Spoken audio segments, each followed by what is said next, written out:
Okay, welcome back. We're going to transition kind of abruptly from the neuropsychology, behavior genetics, evolutionary psych side of this chapter and into the consciousness side.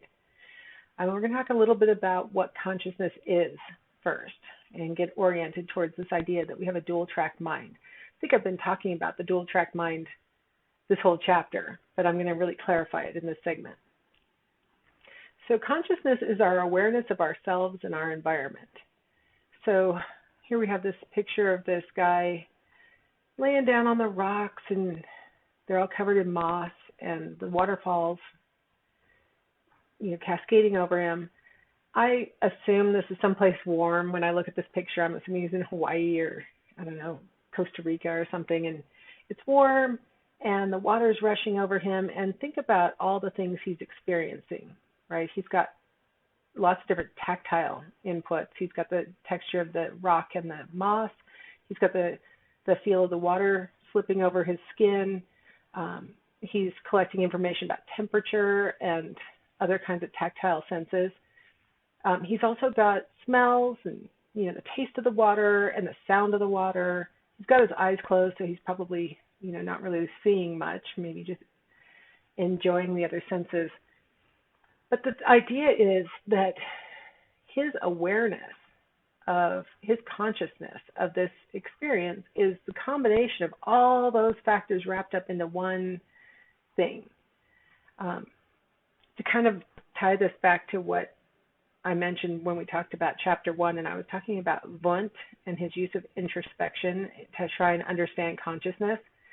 If we interviewed this guy as he was exiting the waterfall and we said, how was it? What did you experience? He'd say, oh, it was amazing, right? Or, oh, it was great. It was awesome, something like that. He probably wouldn't say things like, oh, the moss felt like this and the water felt like that. And, I was visualizing this. And he probably wouldn't say that, right? And that's the problem with introspection. We are not very good at explaining what we're experiencing inside of, as we're processing the incoming sensations. If we wanted to think about it another way, consciousness is, how alert we are, right? So if you are conscious, we usually mean that you're awake. And if you're unconscious, we usually mean you're asleep or you're in a coma or something else. So we could use the word to refer to how alert you are.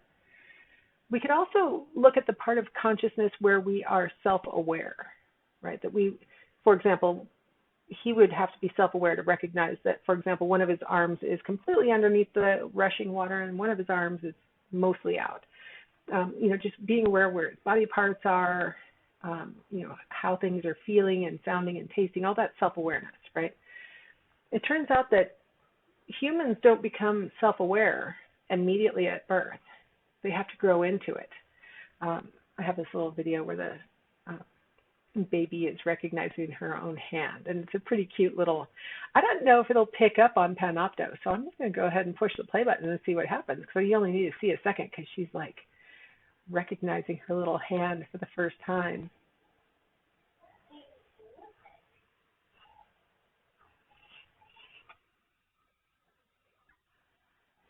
She's completely fascinated by her little hand. She just found it, right? It's new.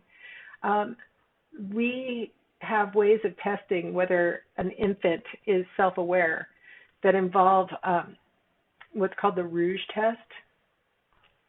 And actually I have another video that's a lot longer and it explains it more, but the basic premise is illustrated in this thumbnail. You take a toddler that's not yet 18 months old, put a little dab of lipstick or blush or something on the tip of their nose so that their nose is red, and put them in front of the mirror. The younger babies will be curious about why the baby in the mirror has something red on their nose, or they might just try and go around the mirror to actually see the baby, like the baby must be looking through a window or something, and it's clear they do not know that's them. They are not looking at themselves. After 18 months, most babies start to recognize that's me. And the way we know that they recognize that's me is they'll touch their own real life nose when they see that the nose in the mirror has red on it. As soon as they start doing that, now we know they recognize themselves. They know that that's them. And we know that at that point they have self-awareness, that they have a reflection, that other people can see them from an angle that they can't see themselves, stuff like that. Humans aren't the only ones who pass the Rouge test, by the way. Chimpanzees pass the Rouge test. Elephants do. Porpoises pass it, even though they can't touch their own nose. They touch the nose to a button to reveal that they know that there's something on their nose. It takes more training with adult male because they can't just show us. So we aren't the only self-aware species, but it is definitely a specialty. But we don't get it till we're about 18 months, and then we start being conscious, self-aware. So let's talk a little bit. I keep using words like conscious and unconscious as I've been describing, behaviors and decision making and stuff. What we're talking about is the dual track mind. So the unconscious brain is what we oftentimes refer to as the low track. You can do automatic actions without any kind of awareness. A lot of the things that we do every day are very unconscious. We walk, we don't have to think about it. Imagine taking a 9-month-old baby who's just learning how to walk, and they're very conscious of that action. They have to concentrate on walking. By the time you're an adult, it has transferred over into the low track, and you don't have to think about it anymore. Acquiring phobias, that's something that happens when we're babies and we aren't consciously aware of the alternative explanations for the things that we think are causing scary things to happen. So the low track mind, you can think about it as being sort of nonverbal, for one thing. A lot of times it's automatic. You don't have to think about it. In fact, if you do think about it, you would squelch the natural reaction of the unconscious mind. Oops, my animation's off. So on the low track, we notice things, let's say that something went flapping by the window. We would notice things like what color the thing was that flapped by, how it was moving, what its basic shape was, how far away it seemed to be from us. It's the conscious high track that recognizes that it's a bird. So the conscious high track is the deliberate side of our minds, where we do things on purpose, problem solving, naming an object. So our unconscious mind tracks the movement, even the shape and things like that. It's our conscious mind that puts it all together and says, that was a bird that flew by. So we might think about where these two different tracks exist in our brain. We're starting to think that the unconscious track is probably hippocampus and below, and that the high track is probably cortex, the different higher level parts of our brain. It's not going to be perfect to always say that. Some things that happen in the cortex are probably done automatically. But for example, walking is done through coordination of your motor strip, which is up in the cortex, by the cerebellum, which can do things automatically. Phobias, we think, are housed in your cerebellum. So those are brainstem actions. Problem solving happens in your frontal cortex, but it integrates other parts of your cortex. Naming happens in your frontal cortex. So we're going to, if you wanted to simplify and think, well, basically cortex actions are going to be the high track, and then limbic system and below are probably going to be the low track, you wouldn't be wrong very often. So what implications are there for us that we have a dual track mind, that sometimes we do things consciously and sometimes we do things unconsciously? Well, for one thing, we can consciously decide what to pay attention to. We call this selective attention. We have been studying our attention system for probably 100 years now. And the different models have been introduced about how we apply our attention. For most cases, in most situations, your attention is like an on-off switch. You're either paying attention or you're not. So things could be happening around you that you are not consciously aware of because you are selectively attending to the things that you have chosen to pay attention to. Have you guys ever seen a TV show called Your Bleeped Up Brain? It used to be on like the Science Channel or something like that.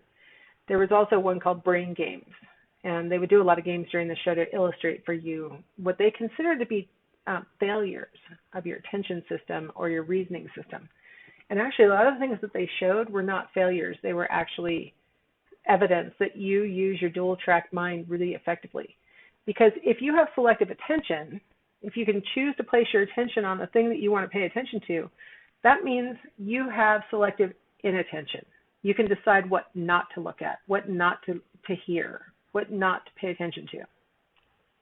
Selective inattention is just as important as selective attention, right? Being able to filter out the stuff that's distracting. Any of you who maybe have attention deficit disorder, you know how difficult it can be to, screen out the stuff that you're trying to ignore, right? So that ability to screen it out is just as important as the ability to decide what you want to pay attention to. This is another video that I would normally play in class, and it's showing an example of how effective your brain is at filtering out the stuff that you can ignore and paying attention to the stuff that you choose to pay attention to. It's technically a copyright infringement for me to show this video, so I'm not going to play it here, but I'll link it in our classroom so you can play it. You also can see the title right here, and you can Google it on YouTube, Selective Attention Test. And I won't ruin it for you. I'll just say this. You will be given instructions to pay attention to the people wearing the white shirts and ignore the people wearing the black shirts. And your job is to only pay attention to the ball that the people wearing the white shirts are passing around. It's a pretty confusing scene to watch because there's two balls. The black team has a ball. The white team has a ball. Your job is to just look at the passes that the white team does. And it's a good example of selective attention, that you'll be able to really filter out the black team and focus in on the white team. And if you do that successfully, you'll usually be able to come out with the correct count of passes. I would check it out if I were you guys, because it's a pretty neat little demonstration of how your selective attention system is designed. So I have another one by the same researchers. That this one's called the movie perception test. And again, I don't want to ruin it for you, but with this movie perception test, you're going to watch a little scene and then answer a question about it. And for most of us, we experience what's called change blindness. So that's all I'll tell you about before you watch it. You've got to see it. I don't want to ruin it.